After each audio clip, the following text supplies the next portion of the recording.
धेरै नेपालीहरु सिटिजनशिप लिएर अस्ट्रेलियामा बसिरहनु भएको छ, अरु फिल्डमा काम गरिरहनु भएको छ। उहाँहरुले मलाई फोन गरिरहनुहुन्छ, हाम्रो ब्याकग्राउन्ड छैन, हामी सक्छौं कि सक्दैनौं, कसले पढ्ने, उहाँ अझ हेर्यो भने चाहिँ NB1 NB2 क्लियरेन्स सम्मै पनि आइसकेको छ। त्यो लेभलको सेक्युरिटी क्लियरेन्स हुँदा पनि उहाँहरुले चाहिँ काम पाउला कि नपाउला भनेर एकदमै डर छ।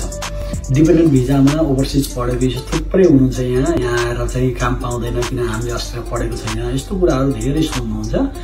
यस्तो कुरा केही कुराले म्याटर गर्दैन, तपाईसँग स्किल के छ भन्ने कुराले म्याटर गर्ने हो। त्यो स्किल फेरि अहिले हामी 0 देखि टप लेभलसम्मको आईटी को लागि आफैले डबल कोर्स भनेको तपाईले एकचोटी नभएर दुईचोटीको लागि कोर्स डिजाइन गरेको छ। वान टाइम हामी बाजो मारे जस्तै पढाउँछौं अनि सेकेन्ड टाइम चाहिँ तपाईलाई फेरि त्यसमा चाहिँ एक्सपर्टिज बनाउँछौं। त्यसबाट आत्ति हाल्नु पर्दैन र एकदमै एउटा प्लान गरेर गयो भने IT, accounting, engineering, community services यस्तो कुराहरुमा चाहिँ करियर बनाउन सकिन्छ। मेहनत नगरिकन त केही पनि हुँदैन, तर गरेपछि नहुने केही पनि छैन फेरि।